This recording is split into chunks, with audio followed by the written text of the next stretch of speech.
Part 1. The Deep Dive. Mike had always been an obsessive gamer, the kind who explored every corner of an open-world map, completed every side quest, and hunted down every Easter egg. But even among his peers, his obsession with Fallout 3 stood out. He'd sunk hundreds of hours into the game, not just playing it, but diving deep into its lore, mods, and online communities. It started innocently enough, a YouTube video discussing some of the game's hidden content, including the notorious number station that could supposedly be triggered under certain conditions. Mike had heard the rumors before, of course. Everyone in the Fallout community knew about the number station, but most dismissed it as a myth, just another creepypasta story. But for Mike, this was different. There were too many specific details, and the conditions to trigger the station were oddly precise. Kill 3 dog, bypass the Galaxy News radio quest, destroy Raven Rock.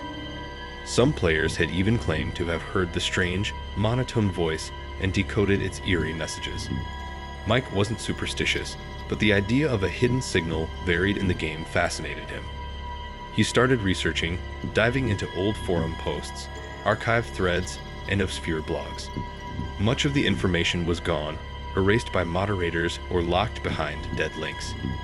But the more he searched, the more determined he became to uncover the truth. One night, after weeks of research, he decided to try it for himself. His current Fallout 3 save was at just the right point. He'd already taken out 3 dog and hadn't yet boosted the GNR signal. All he had to do was destroy Raven Rock. He followed the steps exactly, feeling a strange sense of excitement as he executed the sequence. As soon as Raven Rock exploded, his radio cut out. A message appeared on his screen. Radio signal lost. Mike leaned closer to the screen, his heart racing. A few seconds later, another message popped up. Radio signal found. He quickly tuned in to GNR, but instead of hearing Margaret's usual dry commentary, he was met with static. And then, faintly, a voice. A voice that wasn't 3 dog, wasn't Margaret, but something else entirely. It was a man's voice, low and emotionless, reciting numbers. 9, 3, 7, 2, 4, 0, 6. Mike froze, the hairs on his arms standing up. It was real. He was hearing the number station. The voice continued, droning on, followed by a burst of Morse code. Mike scrambled for a notepad, hastily jotting down the numbers. After a minute or so, the broadcast ended, replaced by the familiar tune of "I Don't Want to Set the World on Fire." Shaken but excited, Mike immediately went online to search for anyone else who had triggered the station.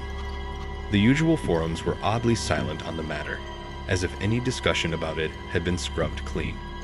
He tried searching for Morse code translators, hoping to decode the message, but every website he visited froze or gave him an error message.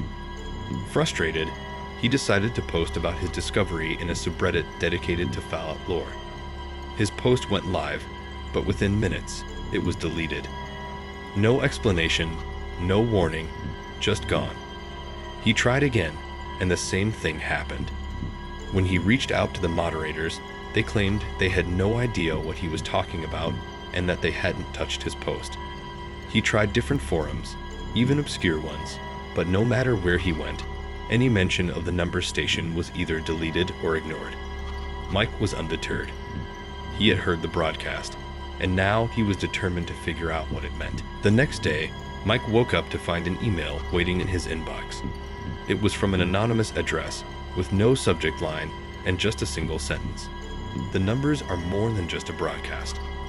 Attached was a file, labeled simply, decryptor.x. Mike hesitated. Everything about this felt off, but his curiosity got the better of him. He ran the file through a virus scanner first, and it came back clean. Against his better judgment, he opened it. The program was simple, just a black window with a blinking cursor asking for input. He typed in the string of numbers he'd heard from the broadcast. 9,372,406. The screen went black for a second, and then a new string of text appeared. 6 o'clock, July 23, 2023. Mike frowned. Was it a date? A time? He wasn't sure, but the message sent a chill down his spine. It felt personal, like it was meant for him. He quickly searched his computer for any signs of tampering, but everything seemed normal. The file had disappeared on its own after decrypting the message. Mike couldn't stop thinking about the numbers. What did they mean? Was it a future event? Something that had already happened? And who had sent him the decryption tool? As the days passed, Mike noticed small things in his life starting to change. His phone would glitch out more frequently, freezing or displaying strange symbols. His internet connection, usually reliable, would drop for no reason, especially when he was researching the numbers station or anything related to Fallout 3. At night, he started hearing faint noises outside his apartment, low, mechanical hums that sounded almost like radio static. One evening, he was watching TV when the signal cut out, replaced by a black screen. And then he heard it again. The numbers. 9, 3, 7, 2, 4, 0, 6. Mike jumped up, heart pounding, but the sound stopped as suddenly as it had started. The TV returned to normal, showing the news, but something about the broadcast felt wrong. The news anchor seemed off, her movements stiff and unnatural, and the stories she reported seemed eerily familiar. They mirrored events that had happened in Mike's game. Raiders attacking settlements, power armor being discovered in abandoned buildings. As she spoke, Mike felt the world of Fallout bleeding into his own. Then the screen flickered. For just a second, it showed a line of Morse code. Mike wrote it down and translated it. The message was simple. The world is unfolding. Don't look away.